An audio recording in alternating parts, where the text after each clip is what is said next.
സാധാരണ മനുഷ്യരുമായി ഏറ്റവും അധികം അടുത്തു നിൽക്കുന്ന ദൈവമാണ് ഭഗവാൻ ശിവൻ. ശിവനെക്കുറിച്ച് പല കഥകളും സങ്കല്പങ്ങളും ആചാരരീതികളുമുണ്ട്. ശിവന്റെ രൂപവും ഭാവവും വേഷവുമൊക്കെ മറ്റു ദേവതകളിൽ നിന്ന് വ്യത്യസ്തമാണ്. ആദിമ ദ്രാവിഡന്റെ തനി രൂപമാണ് ശിവന്റേത്. ശരീരമാകെ ചുടലഭസ്മം, കടുവയുടെ തോലിലാണിരിക്കുന്നത്, ആനത്തോലാണ് വസ്ത്രം. ചിലപ്പോൾ കാലങ്ങളോളം പാറ പോലെ നിശ്ചലമായി ധ്യാനത്തിൽ മുഴുകിയിരിക്കും. മറ്റു ചിലപ്പോൾ ഭൂമി കുലുങ്ങും വണ്ണം താണ്ഡവ നൃത്തമാടും. ശിവഭഗവാനെപ്പോലെ എല്ലാ ഭാവങ്ങളും തികഞ്ഞ ഒരു ദേവതാഭാവം വേറെയില്ല. നന്ദി എന്ന കാളയാണ് ഭഗവാന്റെ വാഹനം. സർപ്പമാണ് കഴുത്തിലെ ആഭരണം. ഭിക്ഷാപാത്രം തലയോടാണ്. സർവേശ്വരനാണ്, പക്ഷേ ചാരത്തിലാണ് കിടക്കുന്നത്. ലോകൈക സുന്ദരിയായ പാർവതിയാണ് പത്നി. ധനത്തിന്റെ രാജാവായ കുബേരൻ ഭൃത്യനാണ്. നെറ്റിയിൽ അഗ്നി നിറഞ്ഞ തൃക്കണ്ണ്, ശിരസിൽ ഗംഗ, ഇതൊക്കെ കൂടിച്ചേർന്നുള്ളതാണ് ശിവസങ്കല്പം. എല്ലാം ഉണ്ടായിട്ടും ഒന്നുമില്ലാത്തവനെ പോലെയാണ് ഭഗവാൻ ജീവിക്കുന്നത്. ജീവിതം ഇതൊക്കെയാണ്, ഇങ്ങനെയാണ് ജീവിക്കേണ്ടത് എന്നാണ് തന്റെ ജീവിതത്തിലൂടെ അദ്ദേഹം കാണിച്ചു തരുന്നത്.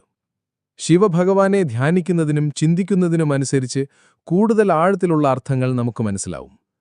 ശിവൻ എന്ന വാക്കിന് അനേകം അർത്ഥങ്ങളുണ്ട്.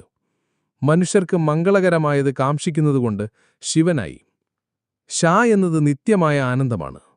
ഈ പരമപുരുഷനും വ ശക്തിയെ കുറിക്കുന്നു. പ്രളയകാലത്ത് ജഗത്ത് ശിവനിൽ ശയിക്കുന്നുവെന്നാണ് പറയപ്പെടുന്നത്. ശിവമെന്നാൽ എല്ലാ ചലനങ്ങൾക്കും അപ്പുറത്ത് അനന്തമായി വ്യാപിച്ചു നിൽക്കുന്ന സത്യവസ്തു ഏതോ അതാണ്. ഈ കാണുന്ന ബ്രഹ്മാണ്ഡമായി പരിണമിച്ചതും അതുതന്നെയാണ്. ബ്രഹ്മമെന്ന് വിളിക്കുന്നതും അതിനെ തന്നെയാണ്. യാതൊരു ചലനങ്ങളും സ്പർശിക്കാതെ നിൽക്കുന്ന ഈ ശിവത്തിൽ സൃഷ്ടിക്കു വേണ്ടിയുള്ള ആദ്യ ചലനങ്ങൾ ആവിർഭവിക്കുന്നു. ദക്ഷിണേന്ത്യയിൽ പ്രകൃതിയുടെ 5 ഘടകങ്ങളുടെ അധിപനായ ദേവനായി ഭഗവാനെ ആരാധിക്കുന്നു. ഭൂതപതിയല്ലെങ്കിൽ ഭൂതനാഥ് എന്ന് വിളിക്കപ്പെടുന്നു. പഞ്ചാക്ഷരി എന്നറിയപ്പെടുന്ന നമശിവായ എന്ന 5 അക്ഷരങ്ങൾ പഞ്ചഭൂതങ്ങളായ 5 മൂലകങ്ങളെ പ്രതിനിധീകരിക്കുന്നു. വായു, ഭൂമി, ജലം, അഗ്നി, ആകാശം എന്നിവ മനുഷ്യ ശരീരം ഉൾപ്പെടെ സൃഷ്ടിയിലെ എല്ലാത്തിൻ്റെയും നിർമ്മാണ ഘടകങ്ങളാണ്. ശിവന് രൂപമുള്ളതും രൂപമില്ലാത്തതുമായ സങ്കല്പങ്ങളുണ്ട്. നല്ലതും ചീത്തയുമെല്ലാം ശിവൻ തന്നെയാണെന്നാണ് ശിവപുരാണം പറയുന്നത്. പരബ്രഹ്മം, ഓങ്കാരം എന്നിവ ലോകനാഥനായ ശ്രീ പരമേശ്വരൻ തന്നെയാണെന്നും എല്ലാ ചരാചരങ്ങളും പരമാത്മാവായ ശിവനെ പ്രാപിച്ചാണ് മോക്ഷപ്രാപ്തി നേടുന്നതെന്നും ശിവപുരാണം പറയുന്നു. ഹൈന്ദവ വിശ്വാസമനുസരിച്ച് ത്രിമൂർത്തികളാണ് പ്രധാന ദേവന്മാർ. സൃഷ്ടി, സ്ഥിതി, സംഹാരം എന്നിവയാണ് ഇവരുടെ കടമകൾ. ഇവരിൽ സൃഷ്ടി ബ്രഹ്മാവും സ്ഥിതി വിഷ്ണുവും സംഹാരം ശിവനും നടത്തുന്നു എന്നാണ് സങ്കല്പം. ശിവൻ, പരമശിവൻ, ശ്രീപരമേശ്വരൻ എന്നും അറിയപ്പെടുന്നു. ഹിന്ദുമതത്തിലെ ശൈവ വിഭാഗം പ്രധാന ദേവനായി ആരാധിക്കുന്നത് ശിവനെയാണ്. ശൈവ വിഭാഗത്തിന്റെ വിശ്വാസപ്രകാരം പ്രപഞ്ചം നിർമ്മിക്കുന്നതും പരിപാലിക്കുന്നതും പരിവർത്തനം ചെയ്യുന്നതുമെല്ലാം ശിവനാണ്. ഊർജവും ക്രിയാത്മക ശക്തിയും ഒരു ദേവിയാണെന്ന് അവർ കരുതുന്നു. ശിവന്റെ ഭാര്യയായ പാർവതി അഥവാ ആദിശക്തിയാണ് ഈ ദേവി. പാർവതി ശിവന്റെ തുല്യ പൂരക പങ്കാളിയാണ്. അതുകൊണ്ട് ഇവർ അർദ്ധനാരീശ്വരെന്നും അറിയപ്പെടുന്നു. സ്മാർത്ത പാരമ്പര്യത്തിലെ പഞ്ചദാന പൂജയിലുള്ള 5 തുല്യദേവങ്ങളിൽ ഒരാളാണ് ശിവൻ. ശൈവ സമ്പ്രദായത്തിൽ ദൈവത്തിന്റെ പരമോന്നത രൂപം രൂപമില്ലാത്തതാണ്. അതിന് പരിധിയില്ല, അതിരില്ല, മാറ്റമില്ല. അത് കേവല ബ്രഹ്മവുമാണ്. ഇത് പ്രപഞ്ചത്തിന്റെ പ്രഥമമായ ആത്മൻ അഥവാ ആത്മാവാണ്. ഭീതിപ്പെടുത്തുന്നതും ദയാനിറഞ്ഞതുമായ അനേകം കഥകൾ ശിവനെപ്പറ്റിയുണ്ട്. ദയാപരമായ വിവരണങ്ങളിൽ കൈലാസപർവ്വതത്തിൽ സന്യാസ ജീവിതം നയിക്കുന്ന യോഗിയാണ് ശിവൻ. ഭാര്യ പാർവതിയും മക്കളായ ഗണേശൻ എന്ന ഗണപതിയും കാർത്തികേയൻ എന്ന സുബ്രഹ്മണ്യവും ചേർന്നൊരു ഗൃഹസ്ഥാശ്രമി. മറ്റു ചില കഥകളിൽ ദുഷ്ടശക്തികളെയും പിശാചുക്കളെയും കൊല്ലുന്നവനാണ് ശിവൻ. യോഗ, ധ്യാനം, കല എന്നിവയുടെ രക്ഷാധികാരിയായി ശിവനെ കണക്കാക്കുന്നു. ആദിയോഗി എന്നും ശിവൻ അറിയപ്പെടുന്നു. ശിവന്റെ ജനനവുമായി ബന്ധപ്പെട്ട് പ്രധാനമായും 3 കഥകളാണുള്ളത്. ശിവൻ സ്വയംഭൂവാണെന്ന് ശൈവന്മാർ വിശ്വസിക്കുന്നു.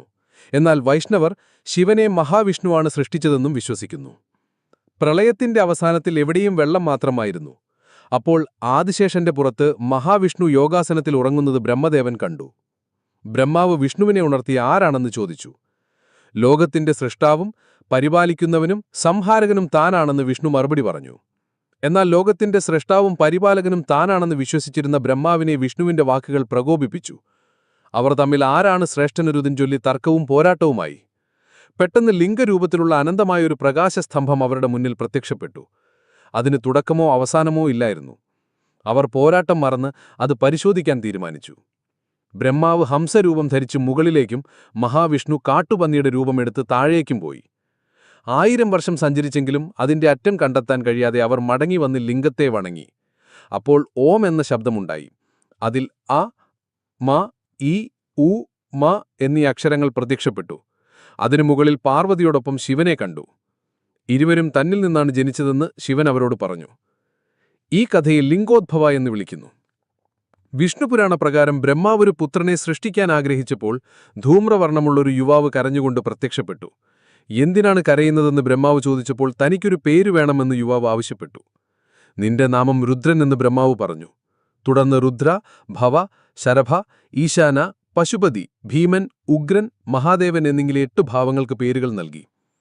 വിഷ്ണുപുരാണത്തിലെ മറ്റൊരു കഥയനുസരിച്ച് പ്രളയം ശേഷം മഹാവിഷ്ണു പ്രപഞ്ചത്തെ പുനഃസൃഷ്ടിക്കാൻ ആരംഭിച്ചു. വിഷ്ണുവിന്റെ നാഭിയിൽ നിന്ന് ബ്രഹ്മാവ് ജനിച്ചു. എന്നിട്ട് തന്റെ നെറ്റിയിൽ നിന്ന് ശിവനെ സൃഷ്ടിച്ചു. അതുകൊണ്ടാണ് പരമശിവൻ സദാ ധ്യാനനിരതനായിരിക്കുന്നത്. ബ്രഹ്മസംഹിത പുരാണപ്രകാരം മഹാവിഷ്ണുവിന്റെ പുരികങ്ങൾക്കിടയിൽ നിന്നാണ് ശിവൻ ജനിച്ചത്. ഇതിൽ ശിവപുരാണത്തിലെ ലിംഗോദ്ഭവ കഥയാണ് ഏറ്റവും കൂടുതൽ അംഗീകരിക്കപ്പെട്ടിരിക്കുന്നത്. കഴുത്തിൽ മാലയായി സർപ്പം, ശിരസിൽ ചന്ദ്രകല, ജടാമുടിയിൽ നിന്നൊഴുകുന്ന ഗംഗാനദി, നെറ്റിയിൽ തൃക്കണ്ണ്, കൈയിൽ ത്രിശൂലം, കൂടെ ഡമരു അഥവാ ഉടുക്ക്, ശരീരമാകെ ഭസ്മം, ഇങ്ങനെയാണ് ശിവരൂപം. സാധാരണയായി ലിംഗത്തിന്റെ രൂപത്തിലാണ് അദ്ദേഹത്തെ ആരാധിക്കുന്നത്. ഇന്ത്യ, നേപ്പാൾ, ശ്രീലങ്ക എന്നിവിടങ്ങളിൽ ഹിന്ദുക്കൾ പരക്കെ ആരാധിക്കുന്ന ദൈവമാണ് ശിവൻ. മറ്റു ദേവന്മാരിൽ നിന്ന് വ്യത്യസ്തമായി ജടാധാരിയും ശമശാനവാസിയുമാണ് അദ്ദേഹം. നെറ്റിയിലെ 3ാമത്തെ നേത്രമായ തൃക്കണ്ണ് ശിവന്റെ മറ്റൊരു പ്രത്യേകതയാണ്. ഈ തൃക്കണ്ണിൽ നിന്നുള്ള അഗ്നി കൊണ്ടാണ് ശിവൻ കാമദേവനെ ഭസ്മീകരിച്ചതെന്ന് കഥയുണ്ട്. അതിനാൽ ശിവൻ മുക്കണ്ണൻ, ത്രിലോചനൻ എന്നീ നാമങ്ങളിലും അറിയപ്പെടുന്നു. ജടാമൗളിയിൽ എപ്പോഴും ചന്ദ്രദേവൻ വിരാജിക്കുന്നതിനാൽ ചന്ദ്രശേഖരൻ, ചന്ദ്രമൗളി, കലാധരൻ എന്നീ പര്യായങ്ങളുമുണ്ട്. ശരീരത്തിൽ ഭസ്മം ലേപനം ചെയ്യുന്നത് എല്ലാവരും അവസാനം ഭസ്മമായി തീരുമെന്ന സത്യത്തെ ഓർമ്മിപ്പിക്കാനാണ്. മനുഷ്യരാരും മൃത്യുവിൽ നിന്ന് മോചിതരല്ലെന്നും എന്നാൽ ശിവം മനശ്വരുമാണെന്നും ഇത് സൂചിപ്പിക്കുന്നു. ശിവന്റെ ഭസ്മധാരിയും ശമശാനവാസിയുമായ രൂപമാണ് ഭൈരവൻ. പാലാഴി മഥനത്തിന്റെ ഫലമായി ഉണ്ടായ മാരകവിഷമായ കാളകൂടം മൃത്യുഞ്ജയനായ ശിവൻ വിഴുങ്ങി. ആ വിഷം തൊണ്ടയിൽ ഉറച്ചതിനാൽ ഭഗവാന്റെ കഴുത്ത് നീലനിറമായി മാറി. അന്നുമുതൽ ശിവൻ നീലകണ്ഠൻ എന്ന നാമത്തിൽ അറിയപ്പെടാൻ തുടങ്ങി. സ്വർഗത്തിൽ നിന്ന് ഭൂമിയിൽ പതിച്ച ഗംഗയെ ശിവൻ തന്റെ ജടയിൽ ബന്ധനാസ്ഥനാക്കി. പിന്നീട് ഗംഗാനദി ശിവന്റെ ജടയിൽ നിന്ന് ഉത്ഭവിച്ച് ജനങ്ങളുടെ പാപത്തെ കഴുകിക്കളയുന്നു എന്നാണ് വിശ്വാസം. അതിനാൽ ഗംഗാധരൻ എന്ന നാമത്തിലും ശിവൻ അറിയപ്പെടുന്നു. വാസുകി എന്ന നാഗത്തെ ശിവൻ എപ്പോഴും അണിയുന്നു. ശിവന്റെ സവിശേഷമായ ആയുധമാണ് ത്രിശൂലം. ഇത് സത്വഗുണം, തമോഗുണം, രജോഗുണം എന്നിങ്ങനെ 3 ത്രിഗുണങ്ങളെ പ്രതിമാൽവൽക്കരിക്കുന്നു. ഇടത് കൈകളെ ഡമരു, ശബ്ദബ്രഹ്മത്തെ സൂചിപ്പിക്കുന്നു. നൃത്തം ചെയ്യുന്ന ശിവന്റെ രൂപം നടരാജൻ എന്നറിയപ്പെടുന്നു. ശിവന്റെ വാഹനം നന്ദി എന്ന കാളയാണ്.